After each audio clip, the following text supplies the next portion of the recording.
right. So, what do we talk about? Topic. There's an obvious one here. What's the obvious topic? Our career. Oh yeah, that's right. That old thing. You could deep dive into it. Yeah. So I'm just gonna start off how I kind of started off the other one. So like, I want to do a podcast, mostly just because every time I talk to another friend who's in this industry, like, we always get into some super deep conversation about something that if I was like starting out, I would have really liked to have been able to hear these conversations. And this is why I wanted to record them. This is going to be the first one where it's not just like a FaceTime call, because most of the time I'll take these calls and I'll just be like in the car driving here from Cleveland. So those are always the best talks, bro. Exactly. When you're just like on the road, you have nothing else. You have to be present. Like, I go through I have like a list of like 15 people that I'll cycle through on like any sort of road trip. Same. Then all of a sudden I'm just wherever I need to be. Right. After speaking for 6 hours or 5 hours or whatever the amount of time the road trip is. It's the best way to pass the time, honestly. Just because, like... You can get super deep in the road trips, too. Exactly. Just because you can't be focused on anything else. Yeah. But yeah, so I really just wanted to, like, have these sorts of conversations just to kind of... I see myself as, like, I want to just be, like, the antithesis of... I don't know if that's the right word, but, like, the anti-gatekeeper, right? It's like, all knowledge is free knowledge. We all had to learn it from somewhere, you know? Exactly. And I feel like it's just... Some people have this mentality of... Like, obviously the term is gatekeeping, where people have this mentality of they don't want to share what they know because they think they've figured out some sauce or some secret. And I think, while that's true, it is cool when you, like, figure something out for yourself. You kind of want to be like, all right, this is, like, what I'm on right now, but my logic is, why not just teach that? Yeah, I mean, I was talking about this with somebody recently where, like, you're gonna pull... Every artist is copying in some sort of way, but, like, copying is not even the right word, I would say. Everyone pulls inspiration. It's just you kind of have to find that culmination of where you're taking that inspiration, but then you also have to have your own, like, steez to it, you know? Yeah. And that's hard. Like, I go through that a lot where I get, like, hyper-focused on, like, something. Yeah. And it's especially easy with the people you're around a lot. You see people do stuff and you're like, oh, I'm going to do that. But then you have to be careful because you start to, like, almost take somebody's, like, way of telling a story. But yeah, no, I agree. I think it's super important to, like, be able to share and, like, spread that knowledge of everything you've learned throughout. I don't know, how long have you been doing this? Probably like 6 years now. Yeah. It's crazy because I feel like I was just answering that question as like 2 or like 3 years. Yeah. I mean, well, when's the first time you started, like, shooting? I've always been into it, like, since I was... That's actually a great topic. Like, when did we start? So, like, because we were just looking at your old Instagram pictures. Yeah. So, yeah, I mean, I started when I was, like, officially, when I was, like, 19. Like, I started shooting at, like, clubs and stuff. Medusa. That was your first show? No, but, like, it was among the first. Yeah. It was, like, Ivy was our first client that we had. We were, like, I was going consistently.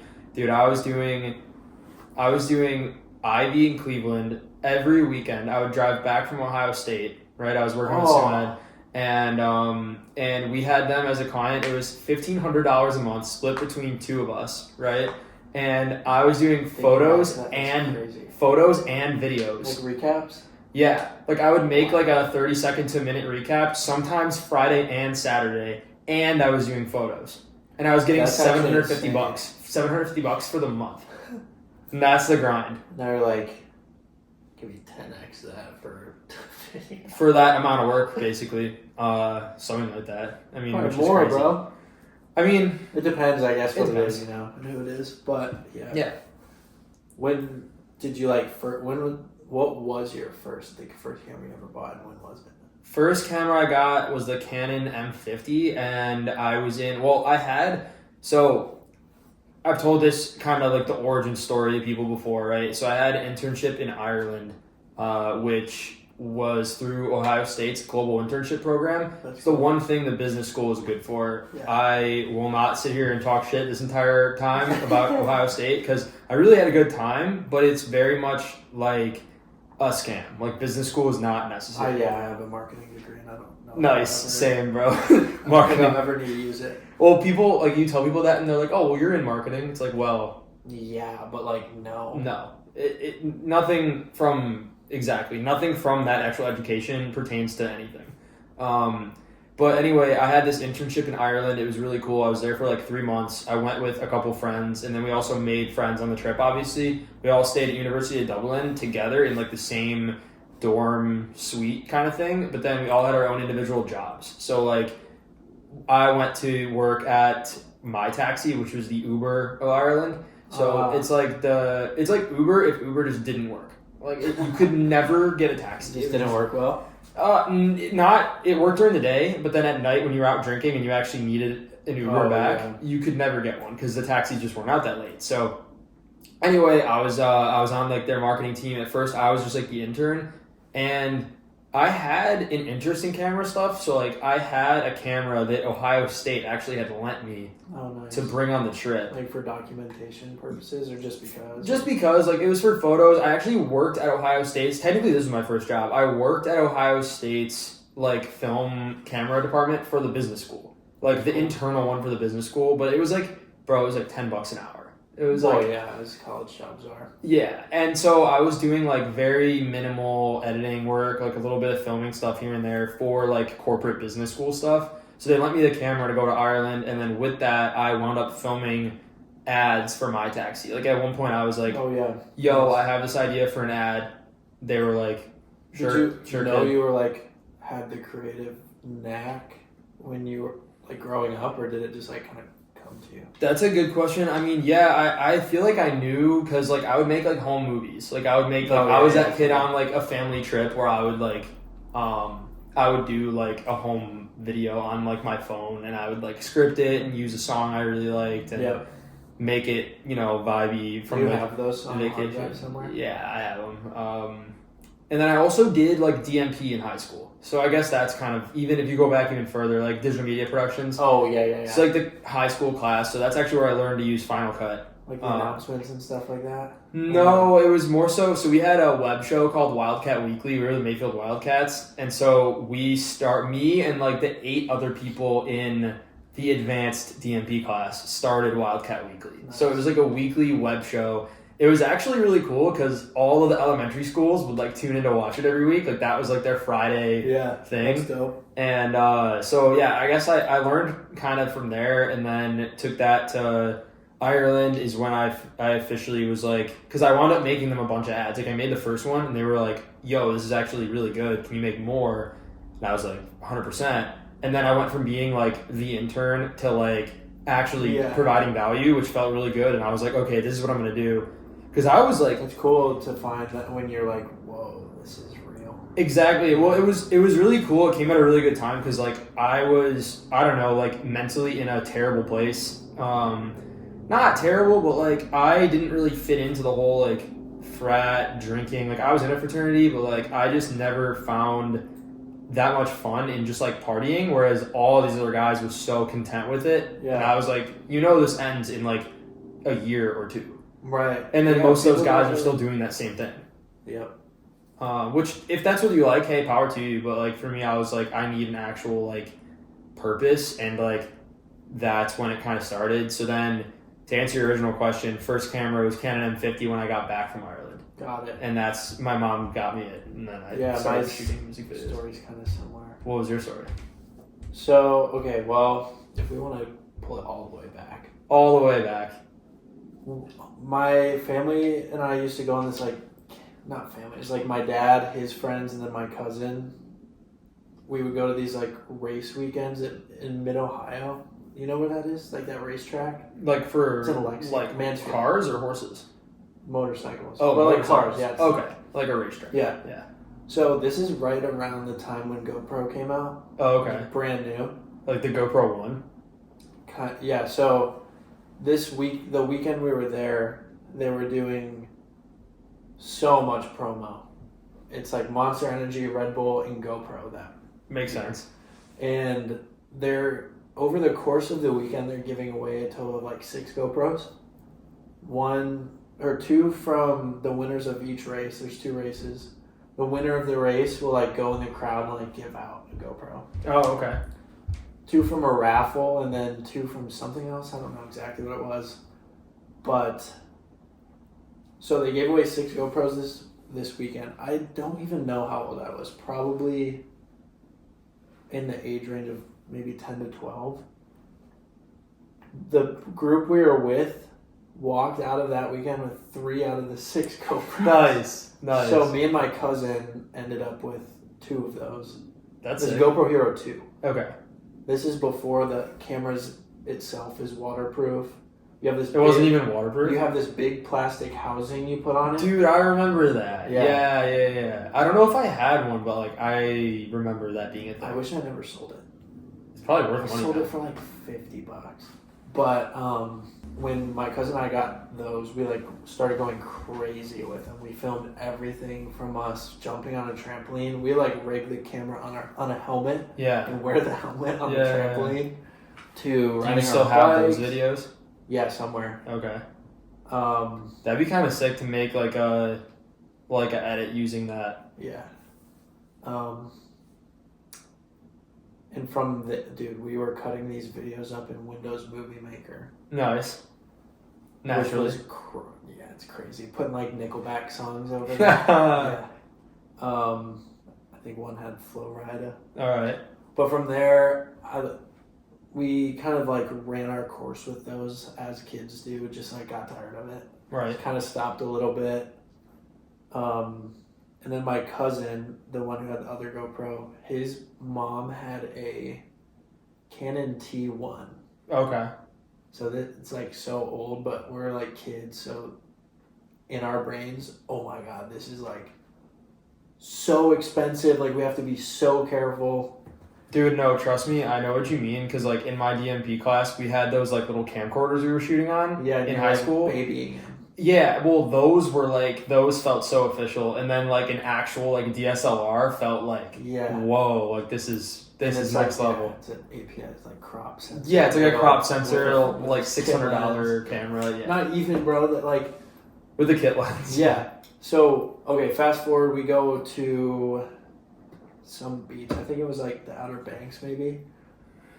My family, we bring that camera. Me and my cousin do not put it down the entire weekend. Is your cousin still like a shooter? Is he still? Like, he shoots a little bit. Older cousin or like younger? He's like maybe 2 years younger than me, I think. Okay. But as soon as I got home from that trip, I bought a camera. I got a Canon T5. Okay. Which is like, it's like same thing, like crop sensor, 18 to 55 millimeter lens, all that stuff. And I took photos every day. Yeah. Was doing so many different things, like the light painting. Do you ever do like light painting? I had my garage. I had like a phase of doing that. Yeah. Waterfall, like long exposures, star pictures, all that stuff. So how old were you at this time? Like 15? Probably like 15. I was freshman year of high school. Damn. And I was like known as the picture guy. Yeah. And then so was that like, I mean, obviously you're like a soccer player and like a skier. Yeah. Like what, but like was photos like that was like your like identity? No, it started to like, it was like soccer was here. Okay. And photos was just slowly like creeping up. Yeah. Skiing was not, I love skiing, and I went and had like, I don't know, I had like basically 3 groups of friends that would not get along with each other. Oh, okay. Like I had my like soccer bros, I had my art kids, and then I had my art kids being photography people. Yeah. And I had my hood rats that I like skied with. Okay, all right. And I don't think that any of those groups would like mesh. So it was really weird trying to navigate that, especially as you're like growing up and stuff. Yeah. That's kind of cool though. I feel like I can imagine the kind of like high school where you were, because like I feel like there was always that one kid that would kind of like fit into multiple groups. Yeah. But then just the groups themselves would never. Yeah, I didn't collide. have like a core group of like homies because I would like bounce around, you know. Sure. And then maybe sophomore year of high school, I started shooting senior pictures and getting paid. Oh, okay, so that was like your first thing, is this Yeah, pictures? charging like $100 for like 4 hours of shooting. Like There you go. 100 edits or whatever it was. Yeah, but I mean, it's like it's reps at that point. It doesn't even like matter. Yeah, so I did that a lot. That was like the last job I had. I was delivering subs for Jimmy John's. Amazing. And that was senior year of high school. Nice. And since then, I haven't done anything besides something to do with photos. Dude, same. I mean, mine was not Jimmy John's, but like lifeguarding. I was like a lifeguard and then like a manager at the local pool. And then, dude, that's the only job I've had. Yeah. I like, there's something It's about like crazy to somebody think about. telling you what to do all the time. I'm like, nah. Yeah, I don't dude. think I want to do that. So were your parents like pretty lenient with what you were allowed to do? Like, I don't know, did they ever like catch you smoking weed and they were just like, wow? No, I actually didn't smoke weed until I was like 21. Oh, okay. And I was like a pretty good kid. Okay. I probably started drinking like a little bit senior year of high school. Sure. As one does. Yeah. But I was like a pretty good kid. I never really smoked because I was an athlete in college. Right. Oh, yeah. And I was petrified of getting like, I worked my whole life to be a college athlete, and I was petrified of getting like a random drug test and throwing like everything that I had tried to like grind for away. That makes sense. Something dumb. Yeah. I mean, no, ultimately that would not. That's honestly good. Like, looking back on it, I definitely spent way too long just. It's not even the smoking weed. It's more just like the fact that you just do nothing. Yeah. 100%. Like, the weed itself's not actually that bad. I think it's just like you're just okay with being bored, and the amount of like, I don't know, like I just, not that I have any regrets really. It's more so just like I don't know if I would necessarily go back and it's change just a it. big time waste. Yeah, because I was gonna say I know people who are so good now at like, I always knew I was into video photo stuff, and if I hadn't have been like, I wish that I would have just been like more 2 feet in with it since I knew I was into it, because I didn't even see this as like a career thing until I should have figured this out in high school. Like, I should have been like, okay, this is tough though. Like, you don't know if it's hard to make like those. Well, social media wasn't as big. Like, there wasn't Right. any like social media videos. It was freaking like we were sharing our videos on Vimeo. Yeah. You know what I mean? It was barely even YouTube. That's crazy. Yeah. But yeah, or just like on the website. You know, like we had like the Mayfield Wildcats website that they would watch the weekly show on. But yeah, I mean, I just think about if I had started like when I was 14 or like 12, when I actually started getting into this stuff, I mean, I guess it still counts, like the reps still count, like from being in school doing it, but yeah. Yeah, dude, it got to a point where, so I loved soccer my whole life, but it got to a point where I would almost be late to soccer at all the time because all I was doing was taking photos. That's so sick. I graduated high school a semester early so that I could go, like, I worked at... You graduated high school a semester early? Damn. Yeah, I was like I was like in the higher level stuff, so I finished everything. Yeah, smart guy. Yeah, not anymore, but... Smart as you need to be. Right. So I graduated a semester early and just took photos like every day. I had this like group of friends. They were older, and they were in like either gap years or not going to school. Sure. So we just like took photos all the time. I'd drive up to Cleveland almost every day. So that's like a lot of those photos you were just the ones you were just seeing. Yeah, that's really sick.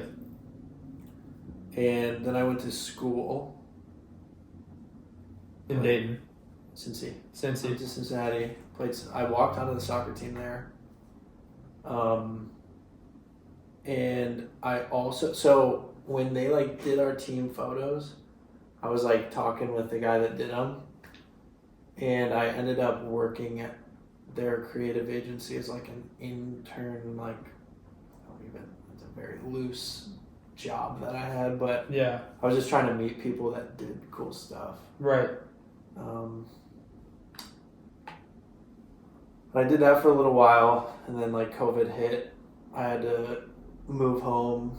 I had to transfer because they cut our whole soccer team from Cincinnati. Moved to Missouri. Oh, because of COVID. Yeah. Yeah. Damn. Dude, I sold my camera. I didn't own a camera for a while, like a digital camera for a while. Really? Well, yeah, I was like counting on this agency job working out, and they had a ton of gear. Honestly, thank God it didn't, because they had all Nikon gear. Like, I couldn't do that. But yeah, I sold my, I think it was a 60 at that time. Sold that to buy a new laptop so that I could start editing quicker. Oh, okay. Because I was. How were you editing before then? Just I had like a just PC? I had just like an old MacBook. Oh, okay. And I got a newer one. It was the one that had like the touch bar on it. Yeah. That's the newer one that I got. Sure. And then I, like, my entire life got flipped upside down, as did almost everybody. From COVID? So, like, where did you live after that? I moved back to Cleveland from March till July. Okay. And then I transferred to Missouri State to play soccer. Okay. Which is in Springfield, Missouri, which if you haven't been, you probably never will. Yeah. Tiny little town. Our team was really good, but with that comes... But that was still, like, the dream, though. Like, were you trying to... Yeah, I was trying to see it out. Go pro? Through. Yeah. Yeah. I mean, that would be sick. But the more I was not getting playing time... I have, like, 91 minutes in my college soccer playing career. And that's not a lot. No, that's a one game that's like plus 1 game. 2 minutes. Wow. Yeah. So, like, I was third string at Missouri State, and that was definitely a grind. So from there, after my first full year, I moved back. I went home for the summer, moved back to Missouri, and as I was unpacking my stuff, I was like, you know what, this is not what I'm meant to be doing anymore. Because I had just come off a summer. This is my second summer at Forward. Okay. I was making like pretty good money, doing things that I love, all this stuff, meeting people. Yeah. And it just felt right. Yeah, it felt right. And then I moved back to Missouri, and I was like, oh, fuck this. This is horrible. Right. So as I was because you like knew like nobody there probably too. I mean, I knew my team. Yeah. And at that point, I had been there for a year, so I knew like you had a decent friends amount there. of people. Yeah. But as I'm unpacking my stuff, I just started to put it back in the box. Damn. And I went up to my roommates. I'm like, guys, I have to go home. Wow. And it was like that quick of a decision? Well, it took me a few days, but like you just didn't fully unpack. Yeah, I'd never like fully unpacked. And you like gauged their reaction, kind of like what did they say? I just we just talked through it, and they're like, honestly, like they totally understood because of where my position on the team was. Yeah. Like, dude, because your roommates were on the team. Yeah, everyone was on the team. So, for example, when we had games, I didn't even get to sit on the bench. I had to sit in the stands and watch my team play, or be a ball. Because you were third string. Yeah. Yeah. That's ridiculous. You're saying like the whole team didn't even like sit? Yeah. Because there wasn't enough seats probably. There were enough seats. You just didn't. It's just like roster rules and stuff. Okay. I don't know. It was weird. But anyways, weird. I'm thankful that it all happened because now I get to do whatever I want with my job and stuff. But yeah, I just moved home, lived with my mom for like maybe a year and a half, maybe a little under. Lived in Cleveland, just like grinded it out. I was getting massively underpaid and working so much. In Cleveland? Yeah, I was just doing like all these shoots for clothing brands that paid me like, $75 for what would now cost $400 to $500 at least. Yeah. But yeah, I just was grinding a lot, trying to meet new people. Which I feel like is like, that is that's a good thing we could talk about, honestly, and go into that is like, I feel like just the amount of reps you need and like how okay you have to be with it. This is where I always preach like love for the craft is love. It's like love for the craft and like, oh, it finally fell, and it missed the tray. Like just love for the craft and like obsession with like what you're doing. Love it, dude. You have to love it because like, there's nothing else that's gonna keep you like going to actually get the amount of reps you need to then get to the point where you can justify where you're to the point where you're good enough, and B, where you can justify charging money that actually would motivate you. You have to like, you kind of have to be like almost, it's a fake it till you make it thing for sure. But also there comes a point where you have to be like overly confident in yourself to be like, hey, this costs $1,000. Yeah. Because everyone's starting doing it for trade or like, I don't know, like you're just for free, just for fun. fun. Like, hey, give me a t-shirt and I'll shoot it for you. Right. Or whatever it is, whatever product. But the fact that you were, you know, like you said, almost being late to practice and stuff just because you were shooting photos, or like you dropped a semester early from high school, or like you graduated a semester early from high school so that you could take the time to shoot photos, like that's the mindset that will that's the mindset that will eventually it wins it eventually. Like, it wins eventually. Snowball. Yeah. So do you think you have 10,000 hours? Oh. Dude, I might between all of it? I have to. I think I do. Yeah, I think I probably do. 10,000 hours is hard to like quantify in my head. I'm trying to think of like what that, like how many years is that?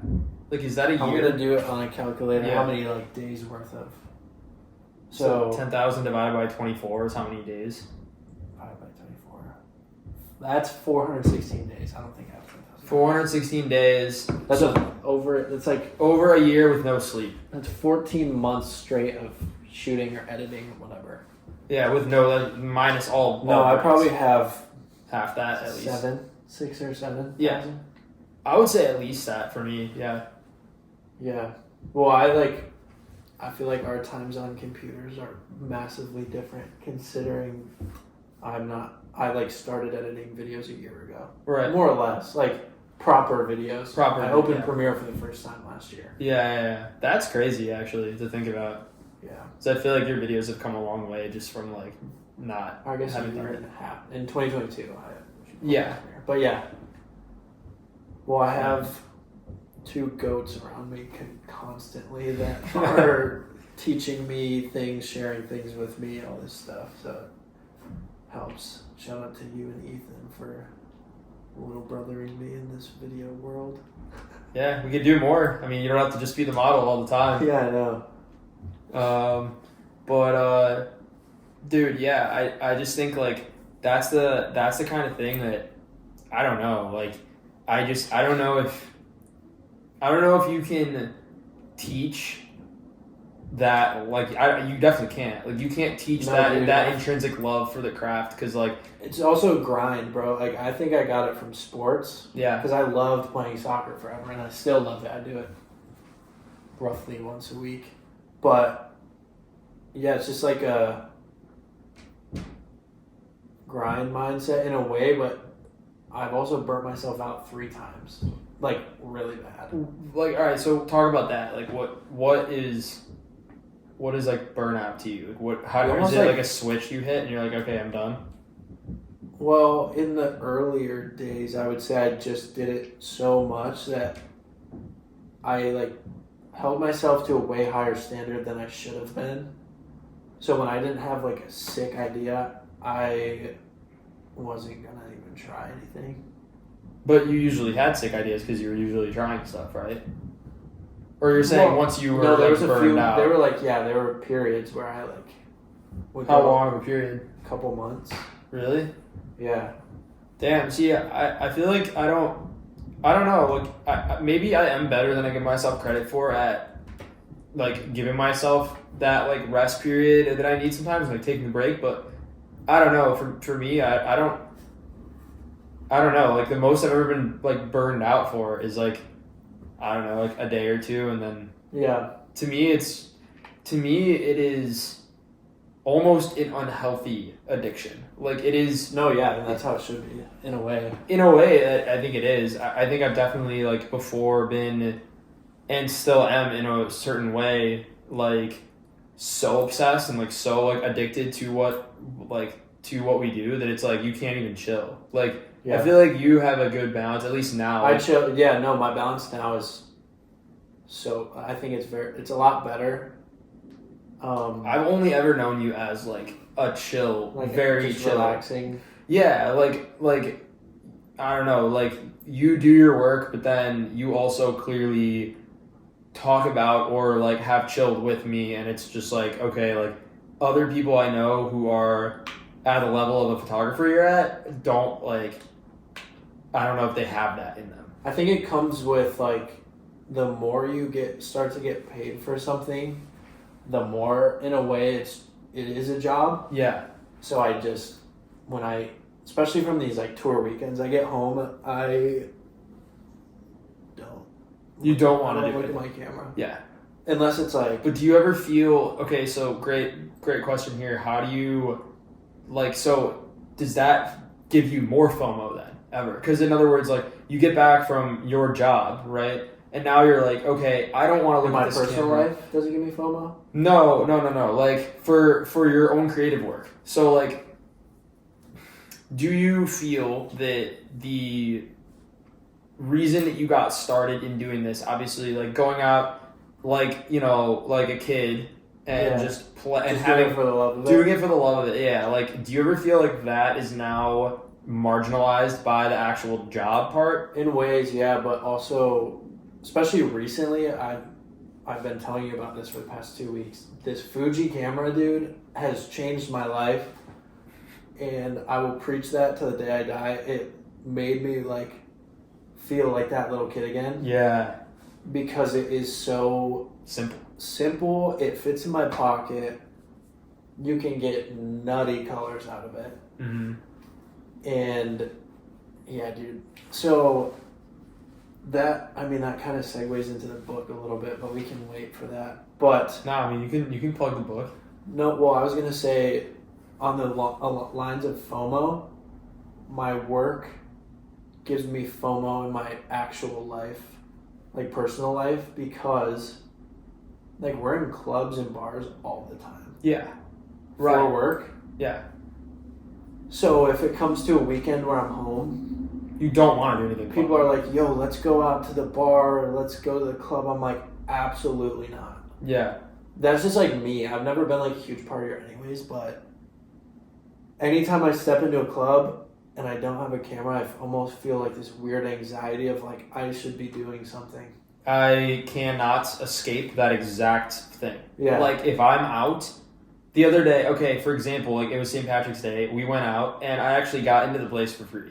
I hit the guy up just because like I couldn't resist doing this. I could have just paid $50 for the ticket, but I was like, all right, fuck it, I'll get a free ticket by just telling the guy, hey, I'm gonna pull up and shoot some point and shoot photos on the G7X, and like super easy. Like I just took some flash shots of my friend who was DJing, and in one sense that like relieved that anxiety of like being there with nothing to do, because hey, now I'm useful, like now I'm here, now I'm working, it feels right, you know. But it's like, I almost feel like that is it's almost like it's a cop out. It's like an excuse for not actually being present in the moment, in that situation. Not that like partying is that important. It's just like, I think the general, I don't know, the way that I see my life going is, this is what I was telling Cade the other day, is like, I'm like, dude, I actually had a good time, right?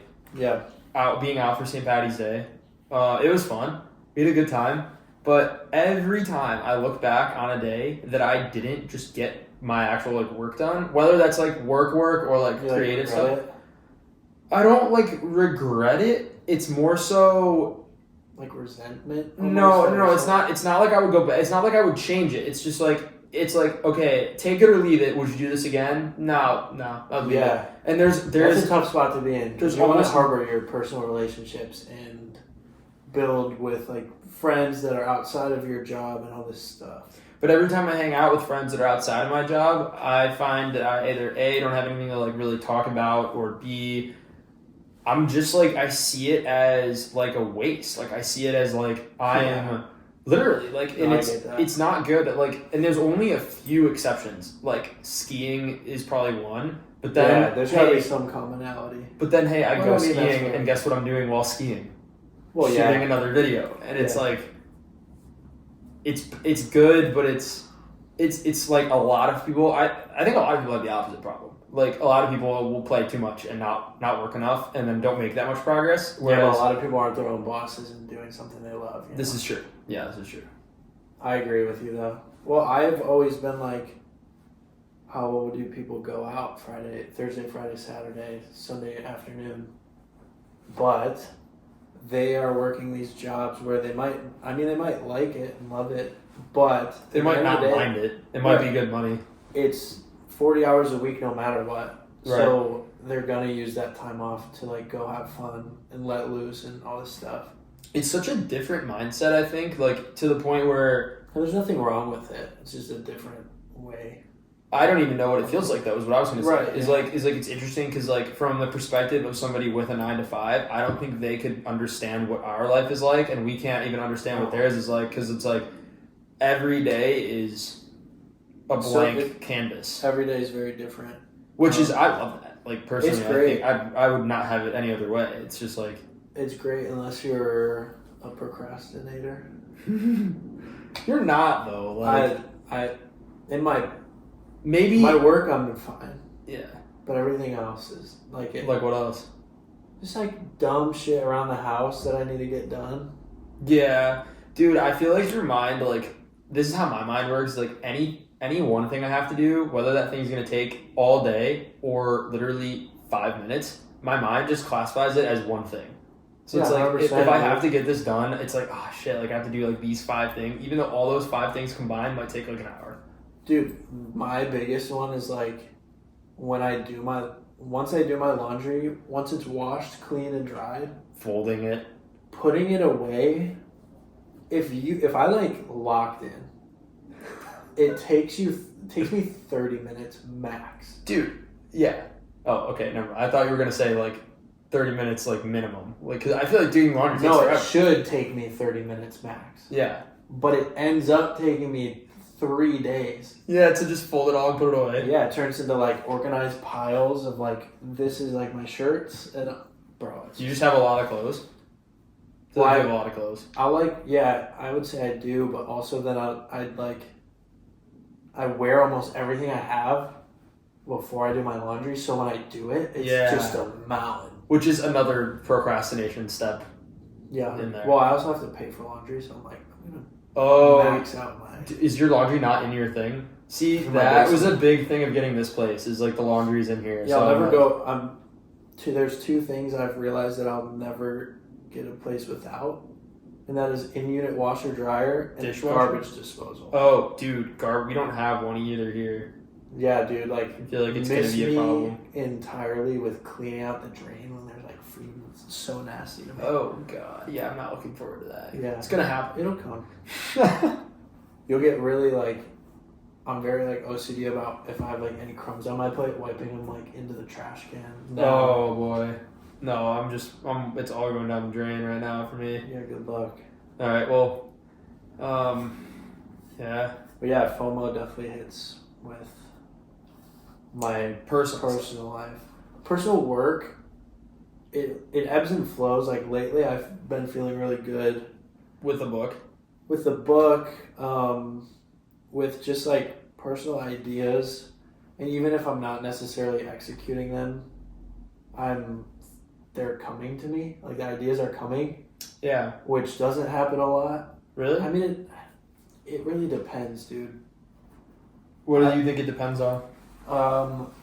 Where my mind is. Like, December, January usually slow in this field. Yeah. And do you think that's better or worse for creative stuff? Do you think it's like it's better if you don't let the fact that you're not making as much as you probably will in the summer months, July, if you don't let that affect you, I think it's really great. Right. Because you have all this time where you can learn a few things, you can go shoot an idea you've had for a long time, and it just kind of resets you for the year. Right. If you use it the right way. Yeah. It lets you like kind of set your year up for success in regards to like taking care of yourself, taking care of your mind, and all that stuff. Yeah, of course. Like that's like when the new habits for the year kind of like forming, and I don't know if you're a New Year's resolution type of person. Yeah. I don't think that's like a big. I don't know. I think that's just like kind of the New Year's is like a good excuse. I feel like to it's get just a back reset stuff. of time, so it's like makes sense. Yeah. I read a lot that if you start your New Year's resolution in December, it's a lot easier to keep it going. Right. That's interesting. But it's, I don't know. On regards to people don't know, like, kind of what our career is like from an outside perspective, dude, like, if you add up all the flights and hotel rooms that you stay in over a year and you tell that to somebody. But I think there's also a lot of people where, so like, I mean, we could go on a whole tangent about touring, because like, I've never toured, and you've gotten like a taste of, even if it hasn't been like touring, you've like traveled a lot. Yeah, I mean, I've been traveling a lot recently, but I think, so like me, literally 1 year ago, I was literally doing that email thing. I remember that with AI. Trying to send out a bunch of like AI emails to hundreds of people a day, trying to get people to like, trying to get work, and because I just moved here, and now I'm busier than ever, which is great. Dude. It's just like, at that point, I would have been like, what do you mean? Like, I'm always like, recording this, I'm thinking from the standpoint of somebody watching. It's like, if you're watching this, odds are you're like starting out. So it's like, what do those people want to actually hear? And like, because like my question for you would be like how, me a year ago, I'd be like, oh, you're in hotel rooms and flights? That's sick. Like, how did you manage to even do that? I mean, just like grinding. Ethan, he was on that tour with Keizo. Yeah. Is that kind of when it started then? So in a way, I went to they like loaded up all their gear for the whole tour in Chicago at this warehouse that does like stage gear and speakers and all that stuff. And Ethan was like, I'm gonna go over and I gotta go like shoot some pre-tour stuff. I was like, can I just come with? So I did, and I met their like whole crew and just like took some photos for them, whatever. Like I wasn't expecting to pay anything at all. Right. More so just for like meeting an artist and their crew and stuff. But they had a show in Chicago like maybe 3 weeks later. I was like, hey dude, if I can I haven't shot a show in a while. If I could come to the show, I'm like, I'll do it for free. I just want to like get back into the game a little bit. So I did their Chicago show, and then I happened to be back home in Cleveland when they were in Cleveland. So I was like, at this point, I had started to build a relationship. And where were they at in Cleveland again? I want to say the Agora. Yeah, that seems right for Keizo. Keizo or Keizo? Keizo. But so I shot that show too, just like hung out, and then that turned. Did you get paid for that then? No, I just like did it for fun because I like to hang out with them and like. And I think that's like the other thing that is. You have to be able to accept that, and people are gonna preach. There's two sides to it. If they come to you for it, never do it for free. Well, yeah, for the most part. If you're asking them, then it's fine. Yeah, I think. But also, you're doing it for the experience, which everybody needs at some point in one way or another. But also, like, so I think it's such a fine line, because you can come into these situations where, for example, that's your second time doing it now, and you're there, you are a professional, you're doing professional work for other people, you clearly know what you're doing, you're not a rookie, you don't necessarily need this experience. Yeah, but they didn't need it. They didn't need it. I just wanted the opportunity. Yes. I'm like trying to get my head back into it. Yeah. So, but this is where this is going. After those 2 shows, they were like, dude, these are fucking sick. Like, we love all this stuff. The final show of his tour was the Kia Forum in LA. And so sick. They flew me out. They paid for my hotel. They paid for it. Well, we stayed with Keizo, but that was fun. Yeah. But I got paid to shoot that. You stayed like at his house? Yeah. That's it. Because Ethan and him were like best homies. Yeah, right. That's so cool. But yeah, we shot his LA show at the Forum. I got paid for that. It led to me being paid for that. Right.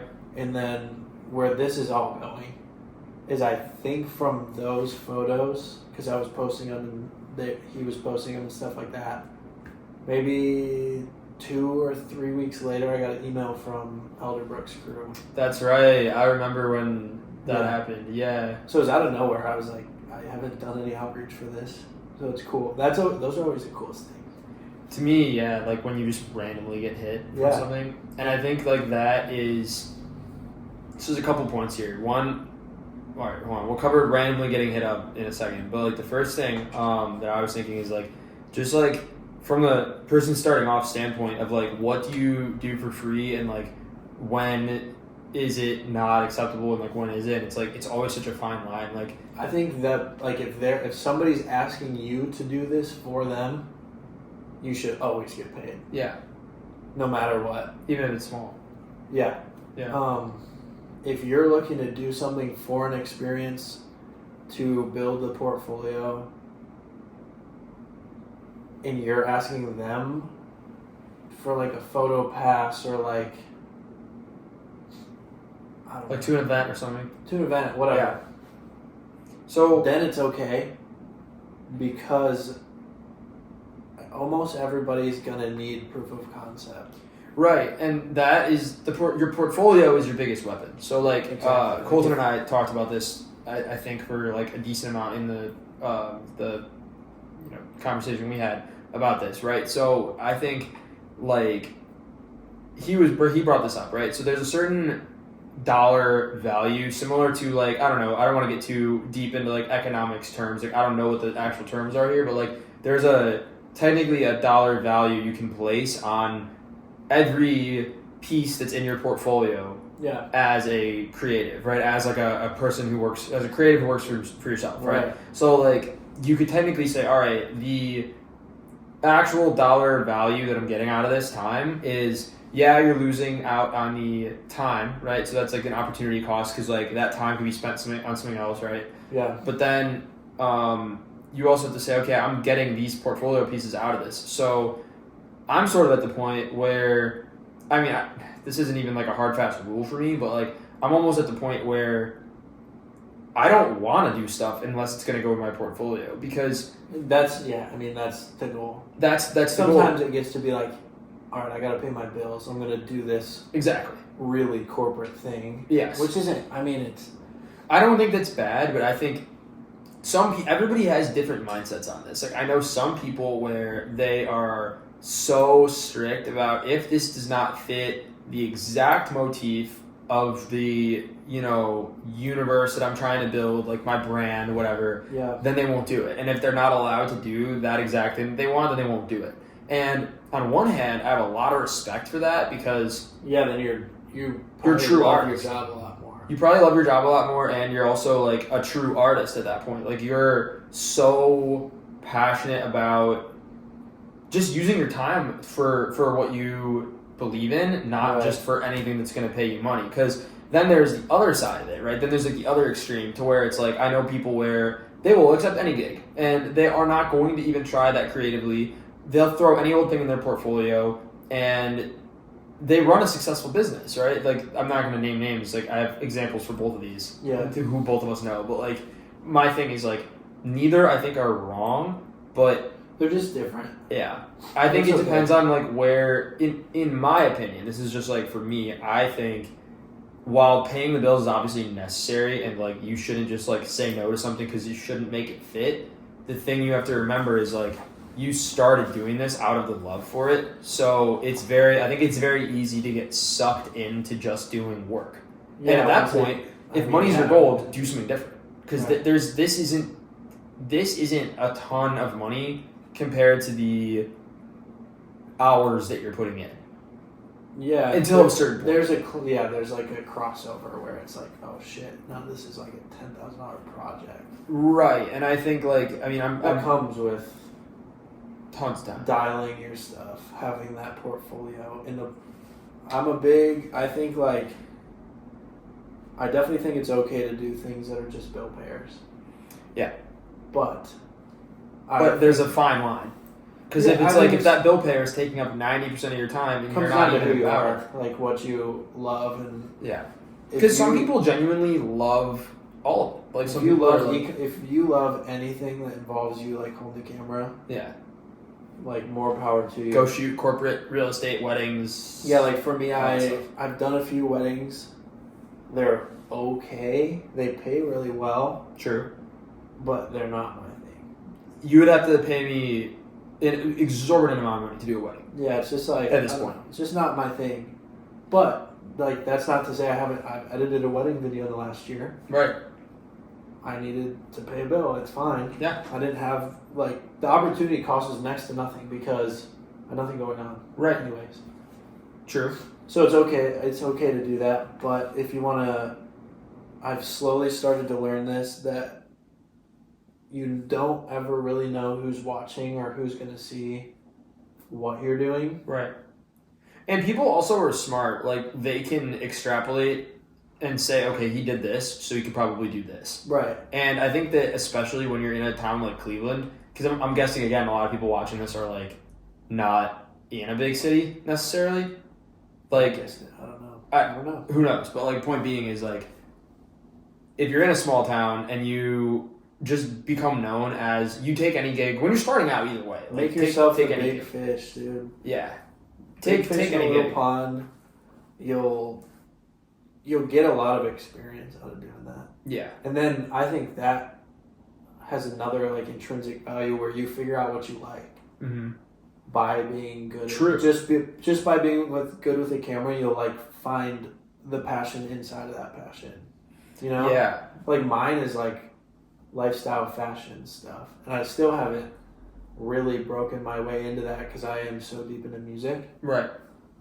But I think they. So ideally, you'd be doing that professionally, like the types of, because I could, like you're saying, like the types of photos you would take for your book, for example, for my book, fun. Or like if I'm just hitting up somebody that I think is like got a cool look, and we're just gonna go like shoot. That's the type of stuff. Like let's say. Golf LaFleur and Converse drop a new sneaker. Like I want to shoot the guy that's on the skateboard, right, with the shoes on. Yeah, you know, I think that's super cool. And I've had like a sprinkling of things like that I've done, but right now I'm riding the music wave. Touring was on my bucket list, career bucket list, and it's like booked me out for going like by the end of this year it'll be a year and a half straight. It's got to be nice having that like consistency because you know you're booked. Dude, it is nice. Like, and it's travel, get to see places. Kinda. With okay, so I guess you haven't really had like a tour weekend. No, well, I mean, I've been to festivals and I've been to, but I guess I agree. Like, I can see what you're saying. Like, it's you're not seeing the place really. Yeah. You know, you're in working and you're out. I feel like what I was talking to Eddie, who shoots with Alesso, and he was like, I always started he started booking his flights like a day or two in advance. Yeah, just hang out for a little bit and like get the vibe of the place. Like I would love to do that. I think that would be cool. am slowly learning that's like the move. Yeah. But for example, like my New Year's weekend is a great example of you're in cool places, but you don't get to. You're working. So yeah. December 30th, we're in Austin. Shoot a show. We probably get in at like 4 or 5 p.m. Maybe not. I don't know. You get to the hotel, you eat dinner, you go to the venue, shoot the show, go back, edit, go to sleep for like a little bit, get up probably early. So we flew from Austin to San Francisco. You get up early. You fly on that flight. And then you repeat that process. There's not a lot of downtime. Right. I mean, maybe every now and then you'll get in a night before. And you're just doing photos too. Like I'm doing photo video, but I'm not editing. I'm not doing like recap. You're not doing edited video. Yeah, that's what I'm saying. Like it's not there's not a lot of downtime, and your editing responsibility is not that crazy. Right. Yeah. 100%. So like every now and then you'll get into a location, like a city the night before. So you have the morning, especially as a photographer, because you don't have to do any, like unless your artist wants to do lifestyle photos, specialty, which is not like super often. Right. It just depends on who the artist is and what they're looking for. But like every now and then I'll have a morning where I can like go walk around. I did that in San Diego when we were there last year, but you'll get to go out to dinner sometimes. But anyway, like, so back on this New Year's Eve weekend, we shot the show in San Francisco. That's New Year's Eve night. It's the 31st. Mm-hmm. That's a late night because already it's like, it's midnight. Yeah. Woke up at like 5 or 6 a.m. to get on a flight to Miami. So when did you go to sleep? You went to sleep at like probably you get like 3-4 hours max. Yeah. So we flew San Francisco to Miami, and but like, why would they make such an early flight the next day? it's an 8-hour flight. Oh Or god. 6-hour flight or something, and it wasn't a super late set. Yeah. He He doesn't have a plane, does he? No. You guys just fly on regular. Yeah. Would you at least get like first class or like business I class? did get like if we have an early flight that's a long one, he'll usually give me like a nicer seat, which is great. That's great. So we fly San Francisco to Miami. We go straight to the show. We have like 15 minutes to like change. Mm-hmm. Straight to the show. And then I had to leave in the middle of that set to get on a flight back to Chicago. So I went San Francisco, Miami, Chicago. Literally zero downtime. Within like 12 hours. And like zero downtime and like 3 hours of sleep. Yeah. So that's fun. It's gotta be fun. Eh. Like not repeatedly.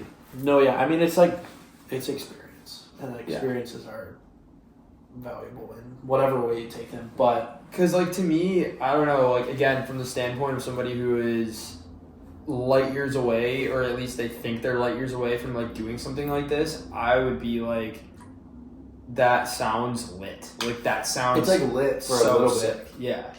But when you do it for 10 straight weekends, you're like, yeah, fuck this. Yeah. But that like ties back to where I'm like, when I get home and I have like time where I don't have to edit, I'm staying in my house. Yeah, right. Or like whatever, I'm gonna go to the lake. You're just gonna chill. I'm gonna chill. But that's also Very nice because then it's like you've earned that. You probably get home and you feel like, I don't know, at least for me, like I was saying before, it's very hard for me to chill, and I think that like part of what helps one to chill is like when you earn it.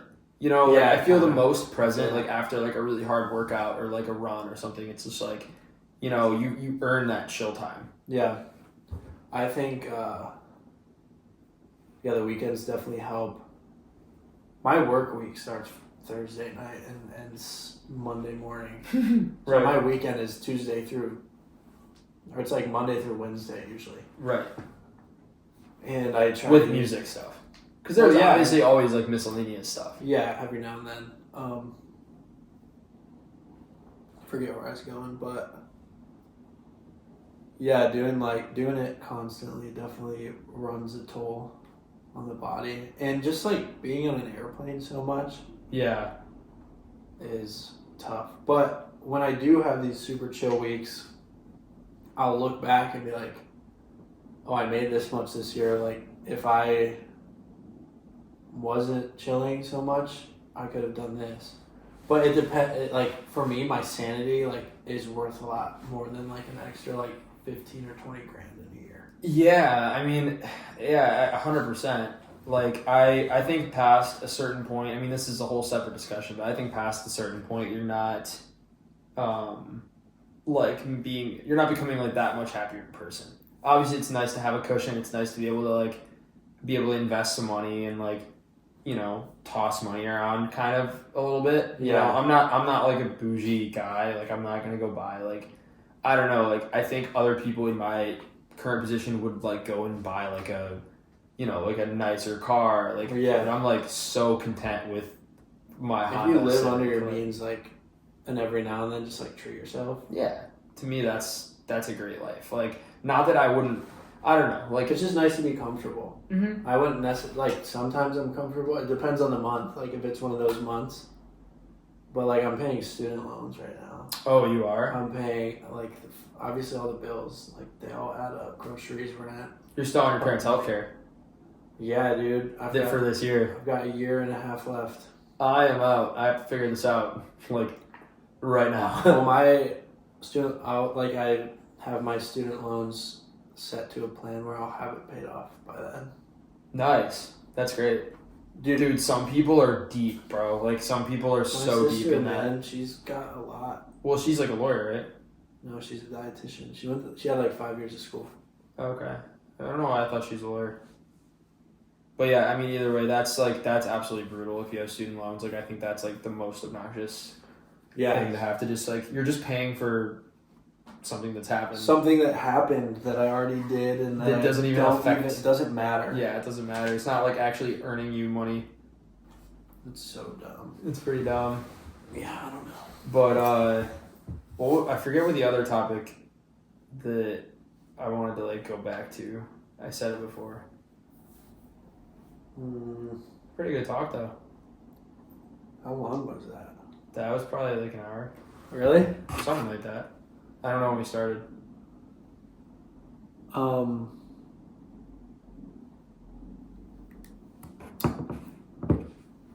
know what else. I think that I would, like, one thing I would, like, recommend if I could advise. I was literally just going to ask you, that's actually I was just going to ask you, like, if you could give your past self a piece of advice, what would that be? Dude, I wouldn't change a lot, I will be honest. I think maybe, honestly, this might be, like, shaky advice, but I would tell myself to, like, forget, like, fuck soccer, fuck school, and just, like, dive into, like, what I know that I loved, right, and, like, what I was good at, and, like, at a higher level than I don't know. Yeah, like the ROI here, yeah. the odds of the ROI paying off for photography is, like, a lot higher than me, like, than going soccer. to MLS or something. Right. And I mean, at one point, I, like, truly fully believed that was a thing that was going to happen, as I feel like most, like, college athletes do. Sure, yeah. But then, like, reality really sets in, like, pretty quickly. I would say just, like, grind with...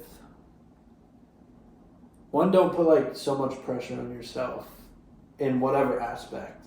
Like, let yourself breathe. Yeah, I think if you're putting pressure on yourself, that is a sign that, I don't know, like, you need to act like if you are a kid, like, I don't know, bro, like, you're, like, 6 years old, whatever, 7 years old, like it's Saturday morning, you wake up, birds are chirping, like, Summer afternoon, right? It's like that nostalgic, like, you go down, you eat some breakfast, and it's like, what are you doing with your day? What am I doing with my day? And it's like, the world is your oyster. You're like, I could go on a bike ride with friends. That's how I wake up every morning. Right, okay, but, like, not really, but kind of low key, but, like, point being is, like, you're like, I could draw a picture, I could play with Legos, I could go call my friend from around the block, we could go to the park, like, we can go play lightsabers, like, whatever it may be, like that's the mentality you have to have about being creative. Like, it can't be this, like, pressure to do it. Yeah, no, that's when the burnout comes. If you just, like,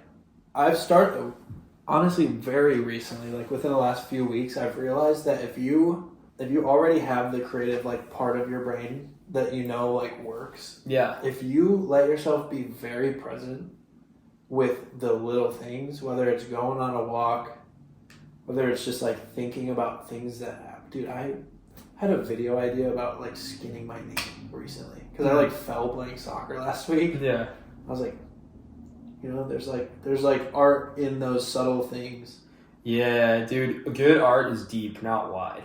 And it's like that is where, put it to your point, like it requires immense presence to allow, because it's not like you're not coming up with the idea necessarily. The idea is like coming to you. Dude, it's like it's always, for me, it's always like a shower thought, or it's like a 3 a.m. you wake up and you're like, whoa. But so I think sorry, what were you gonna say? No, I think there's like, as far as like being present, you can't go into being present as like, oh, there's gonna be a video idea that comes out of this. Right. You have to go into it just like there's really cool things that we do every day that kind of we look past. Yeah. And if you just, it'll come. Like things whatever it comes from, or maybe it's not in your own life, but like the point being is like you come up with this idea. So I think this is what I was gonna say is like I think our phones, I mean this is a whole separate conversation which maybe we could have, but like maybe it's for another time. Yeah, I think it's for another time, but to have the full conversation. But like I think our phones are, I mean, controversial opinion, but I think worst thing that's ever happened to humanity. Like I think it is, like we invented the atomic bomb. That's pretty bad. Like that levels cities and kills hundreds of thousands of people. But like our phones destroy our brains. Like they 100%. They melt your brain to the point where, and I wouldn't have a job. We wouldn't have jobs if it wasn't for this. There's like, yeah, I mean, it's just, most likely not. I mean, maybe, but like maybe I'd be in TV. I would probably you'd be shooting for newspapers. I would be still taking photos. I know that because I didn't know that people were like professional photographers on Instagram when I bought a camera. 100%. But yeah, I mean, I have a whole entire Instagram account for my work. All my work comes from Instagram. Yeah, exactly. Like literally all of my work, and I think this is a very... There's two sides to it, because like I've met some of my best friends. Like I wouldn't know Ethan without social media. We wouldn't be friends without social media, right. Probably. I wouldn't have known. I mean, dude, I wouldn't know. I wouldn't know half the people I know. I wouldn't have this tour job with Elderbrook. I wouldn't have any work. I don't think I would have any work. Yeah, there's two sides to it. It's great, but you just have to be wise with it. Well, so what I was a lot of people can do. I don't. I'm not wise with my phone. Well, what I was gonna say is this is something that we're stuck with now. It's not something that's going away, which again, for people like us, is actually good because we're gonna keep our jobs. But like, I think it is. Ultimately, it is because people need content. We're the ones shooting it, and I don't think that people are like, oh well, but AI is coming to take your jobs. Like, not really. Like, you still need people to. You cannot control the AIs to do it. You can get so deep on all this. You can get so deep on that. You're not going to replicate the way that a person thinks. Ever. Creatively. I don't know, maybe, but like I still think you would need somebody to like you have to have somebody behind it. Exactly. You'd still need somebody to be doing that job, and the people who they will trust to do that job is still us. So like I'm not worried about that. That's also a separate topic. The thing that I was gonna say is you can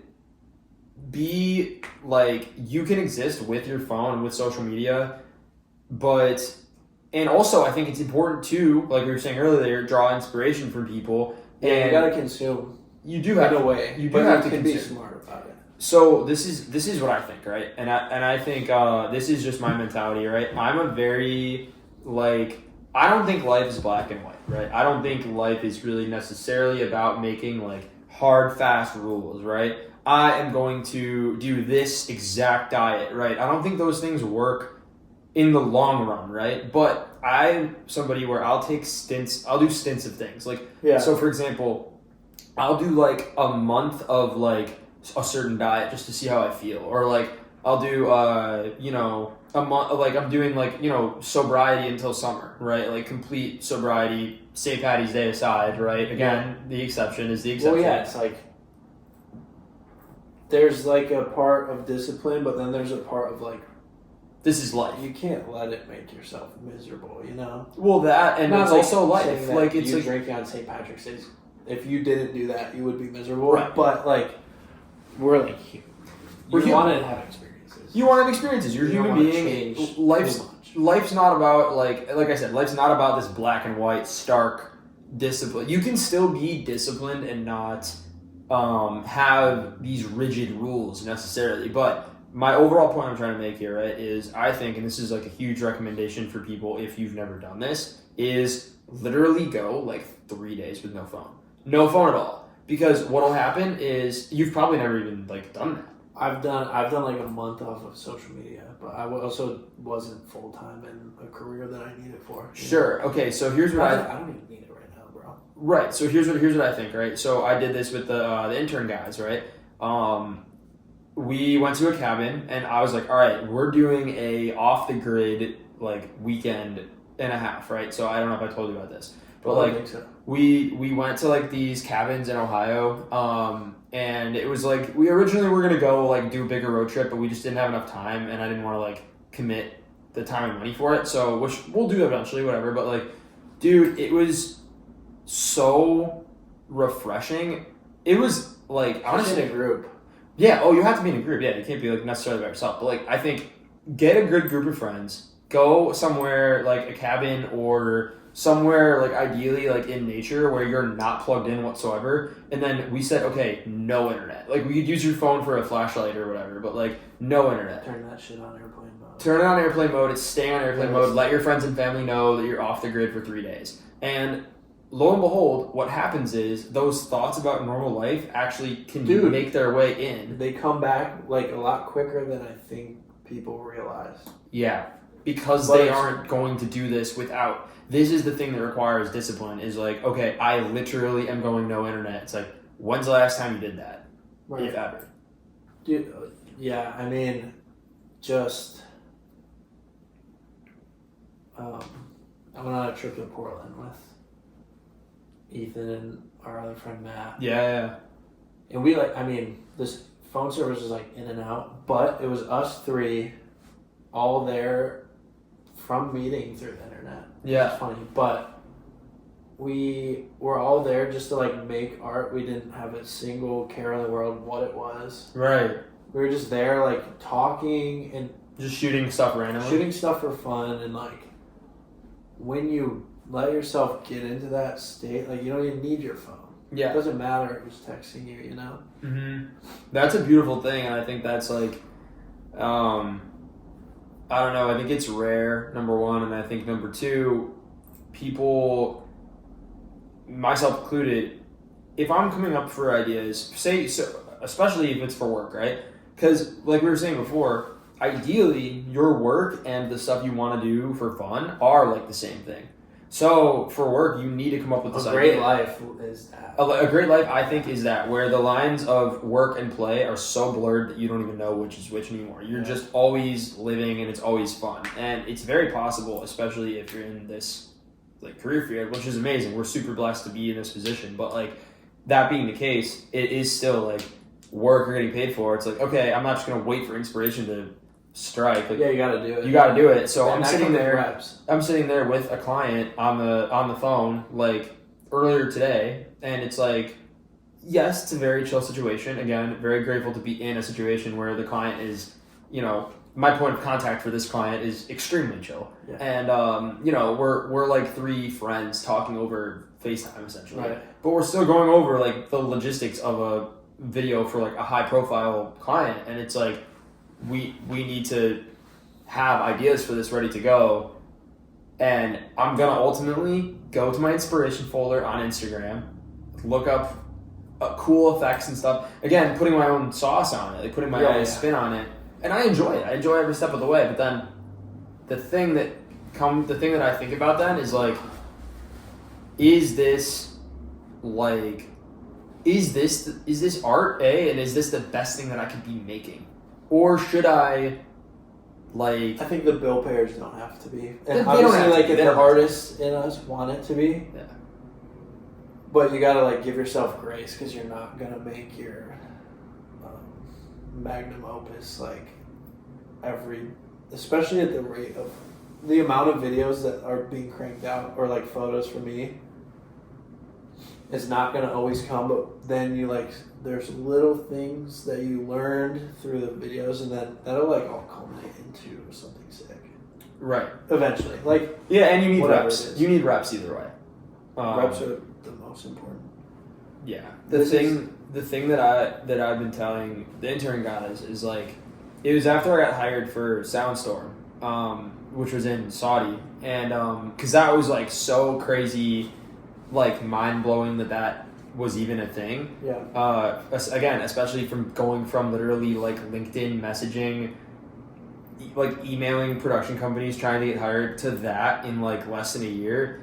Dude, a career like this field in particular, like once you get a little bit of steam, you're gonna be literally like, somebody's gonna hit the dunk tank and you're falling straight in the water. Yeah.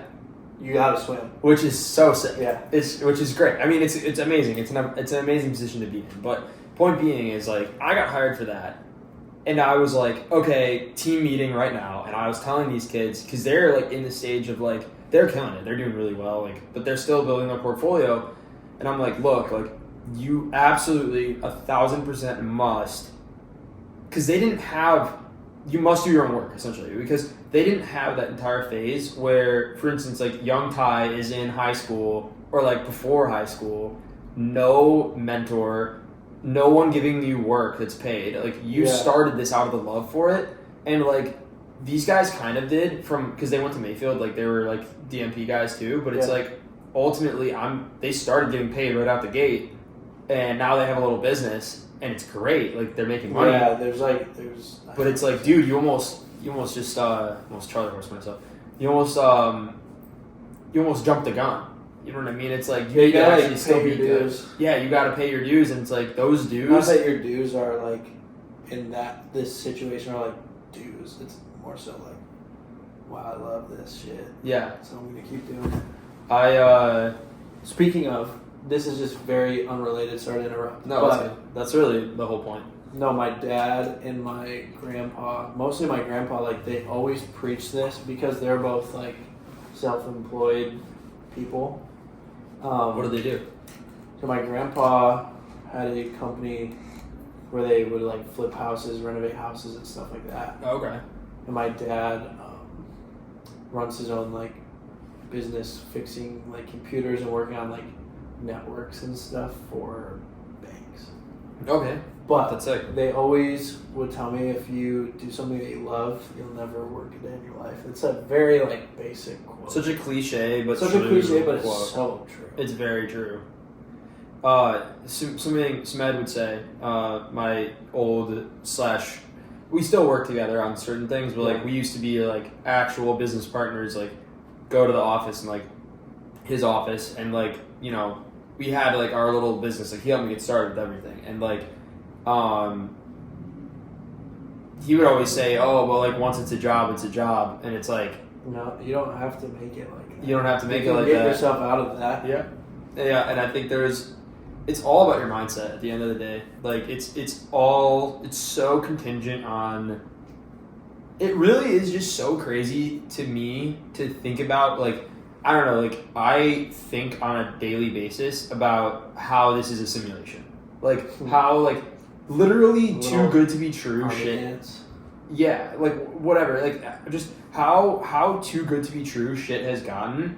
And I don't even say I say this in the least braggy way possible, but it's just like this is why I want to do conversations like this, and like it's just very tell people like, hey, this is possible if you believe it's possible. Yeah, it's so like, I mean, I was in the shoes of somebody that didn't believe that not that long ago.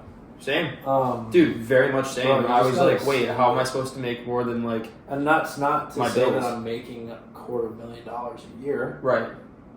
But I also love what I do, and I get to meet all these insanely cool people and get to have all these experiences. And you know what? That I would have killed to have 3 years ago. That, exactly. And like at the end of the day, like this is the biggest thing I preach is like you have a skill.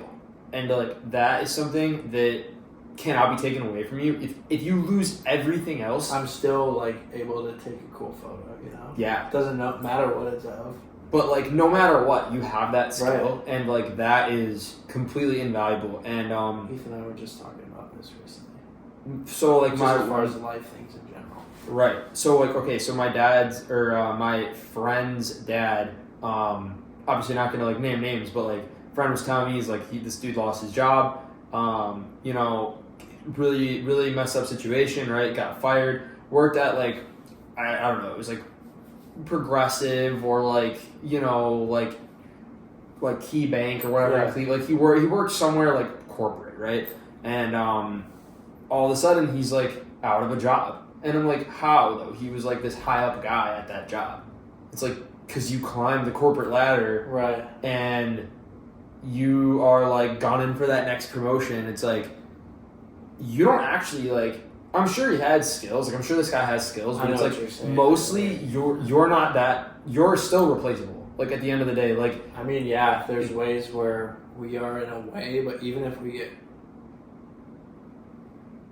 everybody is because there's always other people. There's always gonna be somebody better than you, of course. But it's more so just like by having an actual skill that, especially something that you can just do it by yourself, like.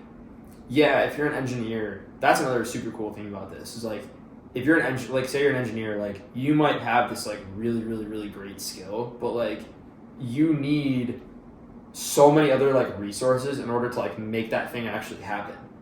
Whereas like we don't really need much. You need a camera, computer. You need maybe not even a computer, dude. Yeah, I don't know if this is even really related, but. I wouldn't just encourage anybody to, like, especially with social media and just, like, how, I'm not going to say it's easy to go viral, but, like, you don't know when it's going to happen, and it comes with consistency and all this stuff. And that's not all that matters. But what I'm saying is, if you love something, like, do it so much that, like, people can't turn their heads away from it. Yeah. And then it becomes a job. Like, you get paid to do it. Mm-hmm. You can love to play video games and make way more than and this is the light side of social media. Yes, exactly. Like, this is the good thing about it. It's you can love to make videos, and people are going to start paying you to tell their story. Mm-hmm. Same with photo. Yep. What's crazy is like it used to be like if you wanted, I mean this is again a whole other conversation, but like if you wanted to advertise something, the barrier to entry is so high. It used to be you had to buy a billboard, which is going to have negligible impact. You can buy a newspaper. You're going to have your local radius worth of people. Exactly, right. And now instead you have a for free, you can just post as often as you like, as long times a day. Yeah, you can post literally as often as you like for free on multiple platforms to reach an audience that literally could be millions of people in one video. Bro, yeah.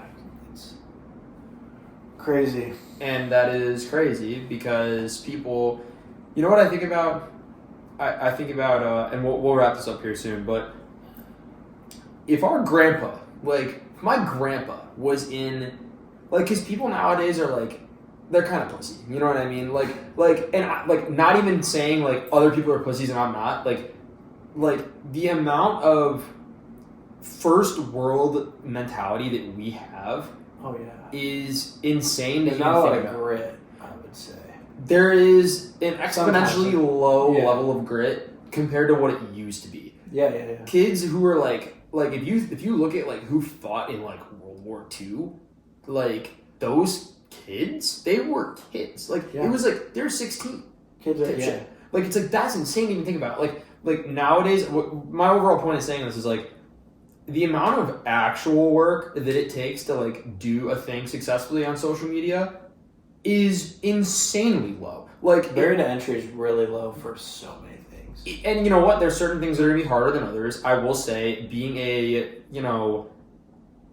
rapper, yeah, that's gonna be way harder, I think, than being like, a videographer, because we're getting good at the thing that is. It just really just comes down to like what you are super passionate about. It does come down to what you're passionate about, but at the end of the day, the point I was going to make here is like, you throw like your grandpa into like nowadays, be like, wait a minute, you're telling me I could just post and get seen by people? Like, I can film myself. I could film myself doing whatever I want and potentially make money. Like, this is amazing. Like, what are you guys complaining about? I was digging ditches because, like, that's the cliche example. Is like, because I have nothing else that I could possibly do, and I absolutely need to provide for my family. We are literally in the Great Depression. We're not at fear for, like, creative burnout. Like, we're in fear of, like, actually starving to death. Right. Like, well, there's, like, I mean, yeah. And, there's obviously parts of the world, like, this shit is real. Like, obviously, it's definitely real as shit in other parts of the world, but, like, people who are talking to you and, like, us are lucky enough to not be in that situation. Right. But if you look at yourself like you are and you say, okay, I absolutely have to make something happen, you can do it. Like, you can totally 100%. do it. Like, if you frame it like that. Yeah, dude. On that note, Do what you love. Is that it? We're gonna wrap it there? Burn an incense. Burn another incense. Enjoy every smell of it. All right. Well, ladies and gentlemen, this has been Tyler Glasenapp. Sir, it's been a pleasure. The first in-person Do More with Less podcast. An amazing conversation. Thanks, homie. You want to plug anything? You want to plug Colorblind? Yeah, like the product placement. Yeah, there's like a book I make. It's kind of cool. It's just like pictures that I like to take. Flip through it all, but good for the coffee table. Yeah, I don't know if Ben like links socials or whatever, but if of course. If he does, my book is. It'll be in there if they watch this far in the video. If you made it this far, thank you. Yeah. And people are like, these are some fucking yappers. Oh yeah. But hey, you signed up for this video, which was posted for free. That's all for today. Thanks for watching, guys.